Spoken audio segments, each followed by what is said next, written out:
Agar kelgusidagi 10 yilda yomg'ir yog'masa, yer sharida nima ishlar yuz beradi?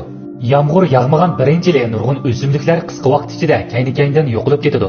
Fotosintez roli 70% dan ko'proq aziydi. Qolib qolgan oksigen insonlarning faqat 100 yil nafas olishiga yetadi. Yomg'ir yog'magan ikkinchi yili o'simliklar yo'qolib ketishining ta'sirida yemaklik zanjiri bara-bara gumron bo'lishga boshlaydi. Nurg'un o'txo'r va go'shtxo'r hayvonlarning orqa-orqadan nasl qurib ketadi. İnsanlarning chorvachilik egiligimi bir izda to'xtab qoladi. Süt va go'sht turidagi yemekliklarning bahasi shiddat bilan o'sishga boshlaydi. Yomg'ir yog'magan 3-yili ishlatgili bo'ladigan suvlar borgan sari oziydi. Suvning bahasi kun sari o'rlashga boshlaydi. Bir botilka odatdagi mineral suv mana bugun nihoyat tezda erishgili bo'ladigan bebaho buyumga aylanishga boshlaydi. Yomg'ir yog'magan 4-yili dunyoning har qaysi joylaridagi suv quduqlari allaqachon butunlay qurib ketadi. Amazon daryosini o'z ichiga olgan ko'plagan daryo ko'llarning suv zapasi miqdori 80% dan ko'proq oziydi. Suv eqimining harakatlantirgich kuchi kam bo'lganlikdan tok elektr stansiyalari bara-bara xizmatdan to'xtaydi. Tokning yetishmasligi bevosita insonlarning asosiy turmushiga nisbatan bir qadar cho'ng ta'sir paydo qiladi.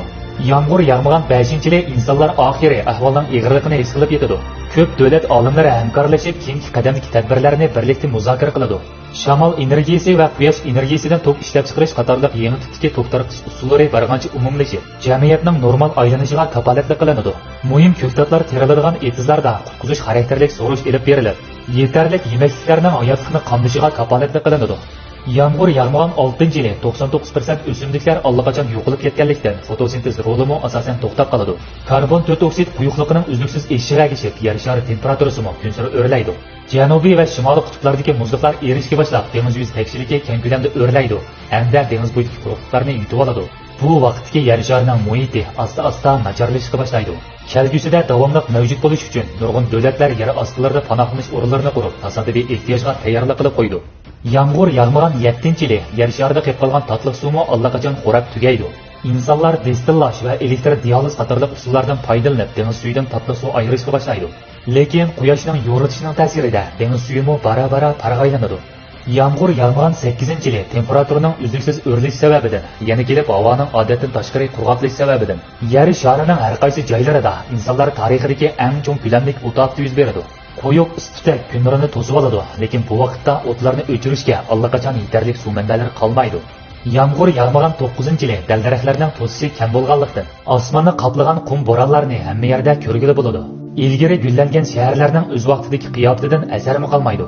Yer sharidagi 90% quruqliklar allaqachon cho'l jaziraga aylanib qoladi. Davomli yashash uchun kishilar ilgari yasab qo'ygan yerosti panohlanish o'rinlariga yetkazmay bo'lmaydi. Yomg'ir yog'magan 10-yili karbon 4 oksidining miqdori tarixdagi eng yuqori qimmatga yetadi. Bu quyosh radiatsiyasi yer shariga yetkazib bergan issiqlikning sirtqa tarqalmasligini keltirib chiqaradi. Vaqtning uzilishiga ergashib, quyoshning qoplishi ostida yer shari butunlay bir dona Marsga o'xshash qumbralar bilan qoplangan qafas planetga aylanib qoladi. Yomg'ir yog'magan qisqagina 10 yilda yer shari allaqachon mana shunday holatga kelib qoladi. Buningdan shuni ko'rib olishga bo'ladiki, suv boyligi insonlarga nisbatan shu qadar muhim. Lekin suv boyligi kun sari kamchil bo'layotgan bugun insonlar uni qilchilikmi asramayotadi. Birlashgan Davlatlar Tashkiloti tekshirishining ko'rsatishiga asoslanganda, bugun butun dunyoda kam deganda 100 dan ortiq davlat va rayonlarda ichimlik suv kamchilik ekan. Har yili hatto 25 million odam bexatar suv icholmaslik sababidan bu dunyodan ayriladi ekan. Xinjiangdan iborat bu suv kamchil rayonda bizning keyingi avlodlar uchun kun sari ozayotgan suv boyligini muvaffaq hamda asrab ishlataylik. Balkim yakkitanning kuchi nihoyat ojiz bo'lishi mumkin. Lekin biz bir niyatda hamkorlashsak, ona tuproqimizning atsi cho'qim texnik go'zal bo'ladi. Bo'ldi, bu qitimliq mazmun oxirlashdi.